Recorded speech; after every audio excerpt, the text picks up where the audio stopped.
YouTubers, hi, I'm back with the 24 books of 2024, and I finished these all off in one day.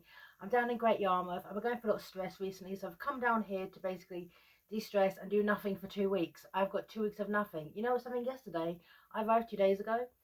Yesterday, I didn't change. I spent the entire day in my gym jams. I didn't realise how much I needed. I actually slept all day. I woke up briefly and then went back to bed and then woke up till 3 p.m. I've needed this more than even I knew. My body is just a wreck at the moment. So I'm here just to recharge, chill out, do some reviews, and I brought my laptop with me and just do nothing. Now, secondly, as I'm down here, my phone is on a tripod. Now, because of where we are, sometimes it gets sway. I can't do anything about that. I tried to stabilize it last year. For those of you who follow my videos, know how that went. So if it sways, I'm sorry. So if you're pushing a motion sickness, turn your head while Cryptic Charm is doing her reviews. Anyway, just have you playing in the background. Okay, like a podcast. So let's start with the reviews. Now, I've got a stack. I'm actually going to do 8 in one day. Okay, this is the 8 in one day, right?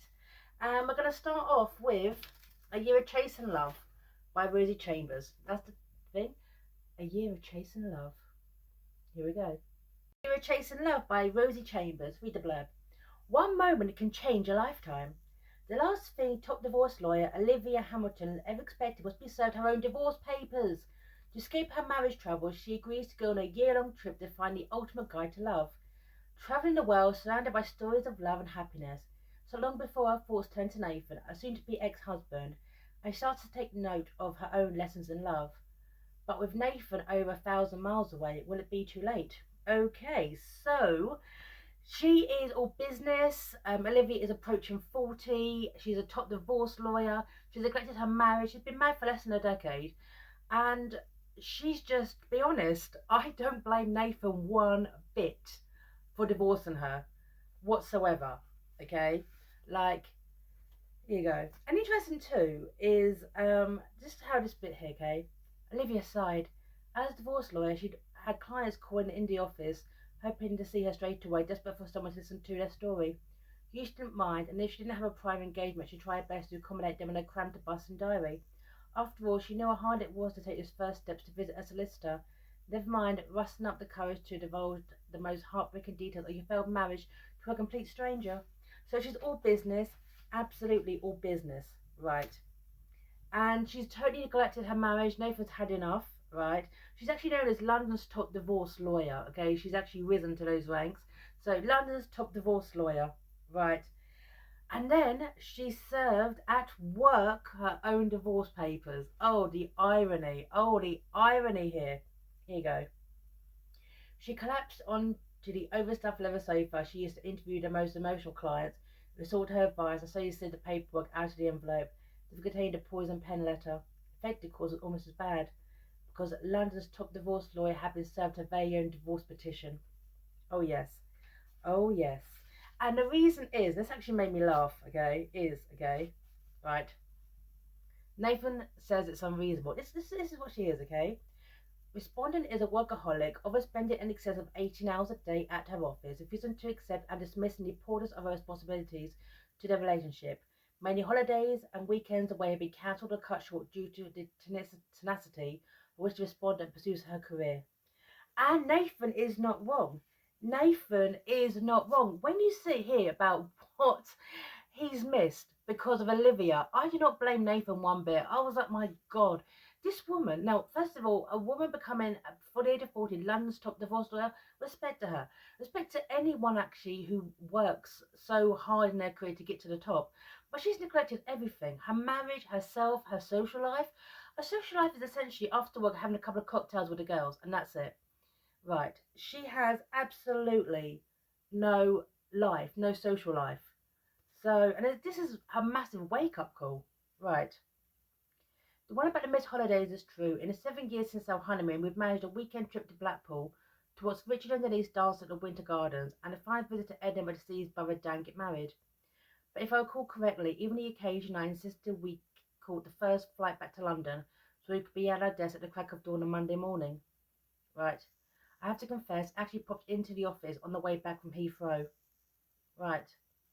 So, and this bit here, okay, is when they're saying, oh, Nathan, but Nathan is, Nathan's, what about his career? He's really vested in his career too. But the thing is, Nathan, in the entire of the 7-year marriage, Nathan is the one pushing himself out there to actually make plans and do events and spend time together, which Olivia is always cancelling.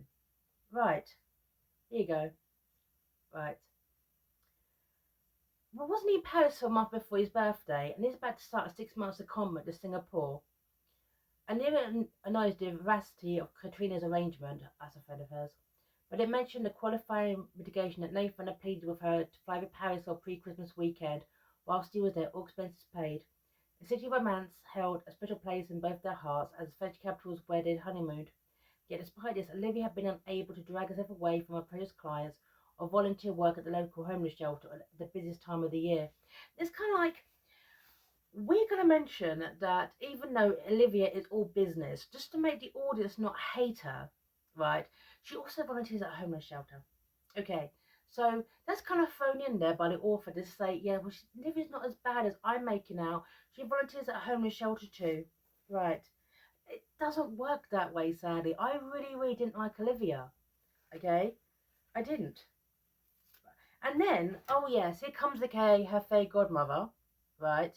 Rachel, who is doing a research project about love, right? She's doing a paper about love, and she wants statistics from all over the world, right? So this is one thing. Is Olivia just having a year or a 10-month sabbatical? It's not like you're out of here. It turns out that she's also got saves up 10 years worth of annual leave, so she's going to have 10 months off. Right.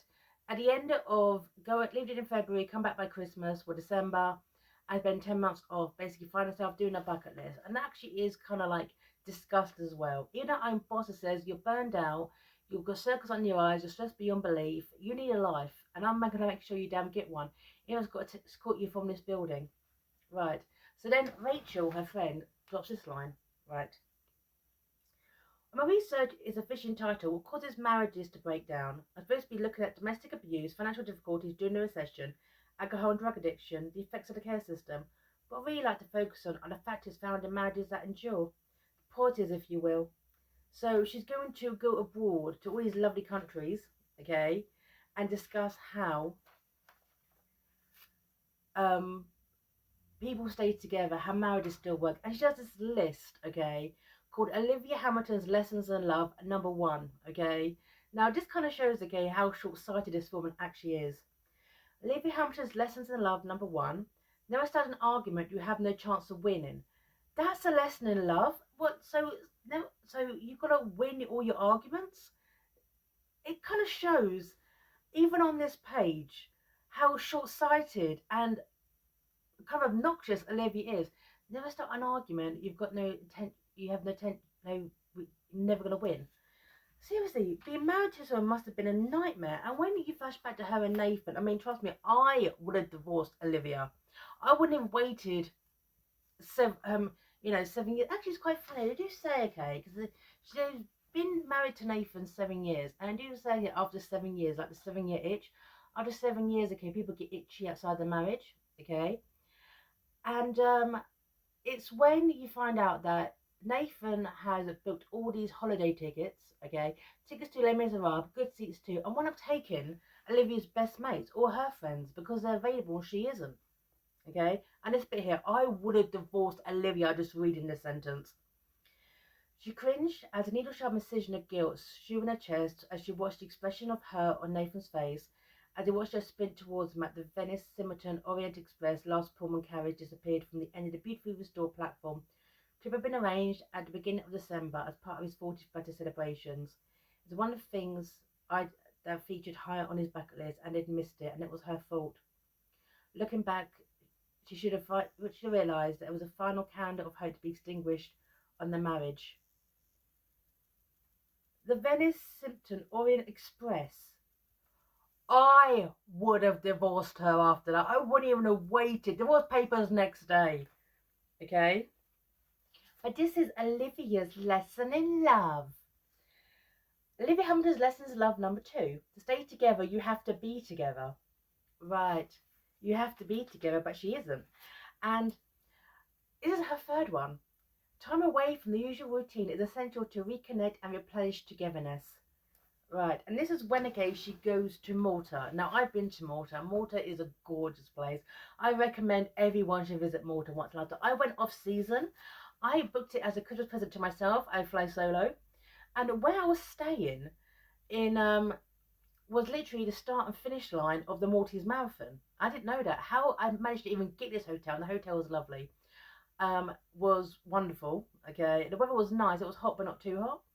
And people were there, okay, actual marathon runners. People actually asking me, "Oh, you're here for the marathon?" And I'm like, "Do I look like I'm here for a marathon?" No, but oh, I was down there for the actual day of the actual marathon itself, and the atmosphere was like carnival. So that was very cool. Okay, so she flies to Malta, okay, and she spends time with Nico, who like lives in London, works there as well, and it starts to hit her how alone she really is. After she spends time, okay, with Nico's family, she's still knowing Nathan, nothing's going to happen. But it hits her how she's never really been alone in her life. Feels a bit surrounded by people. And I did kind of recognise this as a solo traveller as well. And it's when it's the whole kind of, she needs to kind of figure out her life kind of thing. Right. What are they been thinking? What dull lives they lead? No friends around for dinner, no nights out in old London theatres. The sampling is sensational menus handwritten on blackboard by latest celebrity chefs in restaurants across the West End. When as she last laughed with abandon that had been instigated by overdonders and Prosecco. Right. And when her friends even found out about the divorce, okay, um, they there is no commiserations. There is no I'm so sorry. They actually are like, yeah, we could see this coming. We could really see this coming. And of course, absence made the heart go fonder or yonder, if you will. And she starts to really miss Nathan and realizes how she so took him for granted. Right. Now, she has nothing with Nico from Malta. And by the way, one thing I did actually like, because I've actually been to Malta, is the descriptions of Malta. So, however, it felt very kind of touristy. To go to Mdina, which is the glass city, which is absolutely amazing, but they didn't go to other locations like Salima, Valletta, that kind of thing. It's like they basically go to Nico's parents' anniversary party and then go to Mdina. So, but the glass in Mdina is amazing. Right. But she does nothing with Nico because he wasn't Nathan. Nathan who hid silly notes around the apartment for her to find when he was away on business. Nathan who was saved a leaf that had blown in her face on the first day and preserved it in clear plastic resin. Nathan knew what she was going to order in a restaurant even before she glanced at the menu. Nathan who sent lunch to her office because she wouldn't bother otherwise. Nathan left her favourite song on her voicemail instead of a message. Nathan. Yeah. Okay. Absolutely. So, well, one thing is this is when she goes to the next location, which is Hawaii. Now, once again, Hawaii is very kind of touristy how it's described. Finally, Olivia has a realization. Now, I'm insulting this book because I don't like Olivia as a character, but I do like her self-realization that this is all her fault, and I find that very, very refreshing. Sometimes in books like this, women keep finding excuses for their behaviour. It hits her hard and fast. This is all her fault. She broke up her marriage. She destroyed her relationship. It's all on her.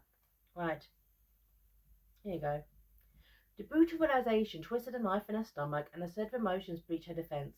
She stepped away from the glorious view in time as her knees crumpled beneath her, sending her crashing onto this huge super king-sized bed for one, while she sobbed into her no more tears to shed. Everything that had happened to her was of her own making. Everything. Even though it hurt, she forced herself to remember the evening when Nathan had arrived home carrying a pineapple in one hand and a coconut in the other, because Nathan wanted to book a trip to Hawaii. Nathan wanted to come to Hawaii on their bucket list. Okay? However, there's one thing. Now, this book, I guess, is very kind of dating itself. Okay? It came out in Actually, no, it really shouldn't. It came out in 2020. Okay? I thought book I wasn't even checking again, but this book only came out 4 years ago. And when it comes to Olivia Hamilton's lessons in love, I personally think a lot of them are total bullshit. Okay, right. It's been here. This is her love lesson number 8, and these lessons, okay, are so stupid. These lessons are what you find, okay, on goddamn, about, live life, love, okay, top 10 things, that kind of thing.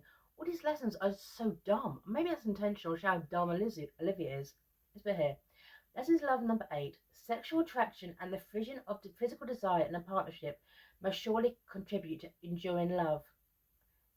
No, actually, I mean, loads of people who are married, okay, or long relationships, okay, don't have the kind of desire, okay. There's asexuality, for example. So I found out a kind of her mentality kind of limited. But a woman is so smart, and she's there, okay, to get lessons on love. She knows dick about love. I guess, okay, that's the point, right? Exactly.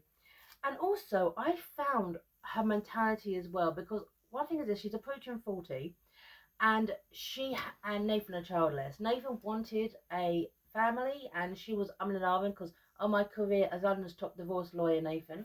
Okay, right. Is this childless couples are statistically happier in their marriage than their counterparts who are parents. Marriage satisfaction levels drop as the couple has children. The younger the parents and the earlier a marriage a child arrives, the greater the impact. Right. Okay. No, I just think the case she just finding an excuse because the fact that she never had children of her own, the fact that she dismissed her husband's desire for children, one of the reasons that he's actually divorcing her. Right. So basically saying, okay, now, hey, I'm child free, okay, absolutely, okay, I'm child free.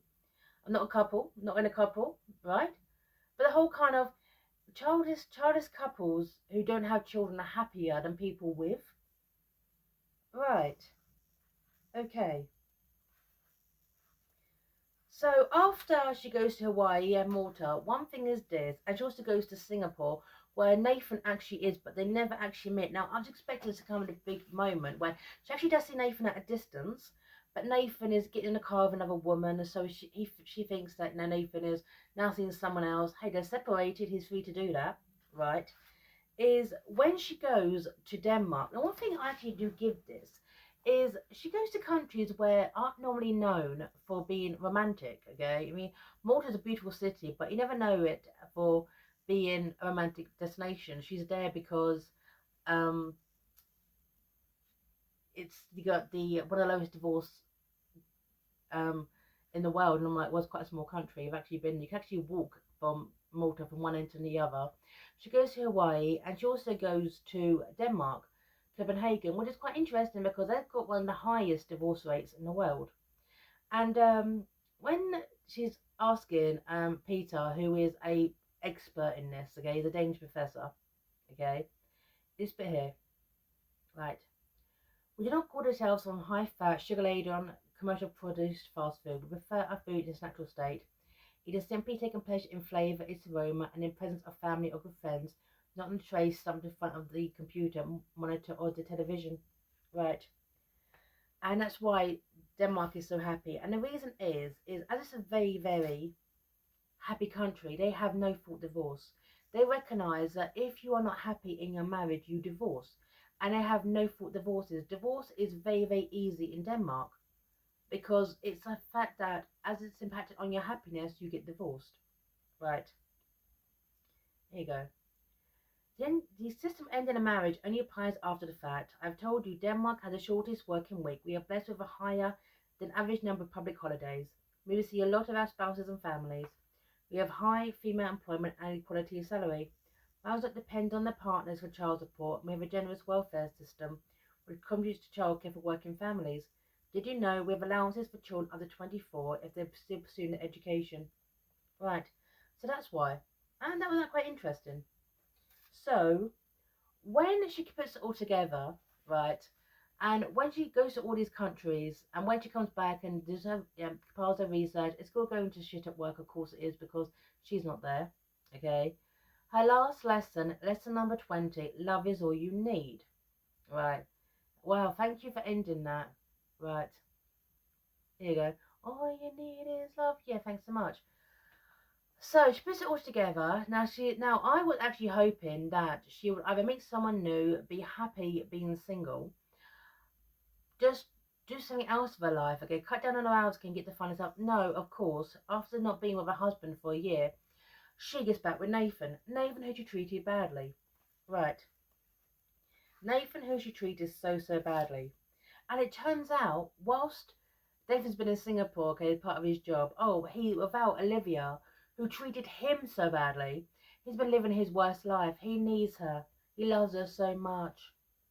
Right. I made the biggest mistake of my life when I sent you that divorce petition, Liv. At the time, it was the only way I was able to have a fulfilling life, happy home, a family. But these last 2 months have been complete hell. Much worse than last year when we hardly set eyes on each other. I love you, Liv. Always have, always will. And instead of for a few crumbs of your time, then know it will be better than excruciating pain of missing you every hour of every day. You still love me, and she still loves him. And it ends with Olivia. Okay, she's quit her job as a divorce lawyer, and she's working. Okay, she's a proud owner of a license to conduct not only her best friend's wedding, okay, and um, and everyone else who wanted to declare their union to the world, with the assistance of the new wedding registrar in the county of Cornwall, Miss Olivia Jane Fitzgerald. So she quits her high-flying lawyer job to move to Cornwall and become a wedding registrar for balance. I personally think that's one extreme to the next. Now, Olivia is great at her job. Instead of, like her best friend did, right, who is a better lawyer than Olivia, but basically works there part-time, raises a family, instead of cutting back and actually doing what she does, she's London's top divorce lawyer, she goes from one extreme to the next, so basically save her marriage. I felt dissatisfied by that. Now, Olivia could have just done what her best friend did and just gone part time, raise a family if that's what she wanted, spend some more time with Nathan, cut back, actually work 9 to 5, okay? No more long night hours. The whole extreme of quitting your job, moving to Cornwall, and becoming a wedding registrar, right, was just one more extreme. And I personally didn't like it because I generally didn't like Olivia. I thought her lessons in love were just too short sighted. No depth of what love truly is. All we really got in this was the fact that she treated her husband shamefully. I hated her. Maybe it was the author's intention. However, it was well written. Now, even though I'm insulting the characters, I respected it. I didn't go to typical cliche countries, okay? She went to Singapore, Malta, Denmark, okay? And I actually respected that. It was a change of scenery, if you will. So, yeah, Chasing Love by Rosie Chambers. I liked the writing style. I just hated Olivia. So we're done. Bye now.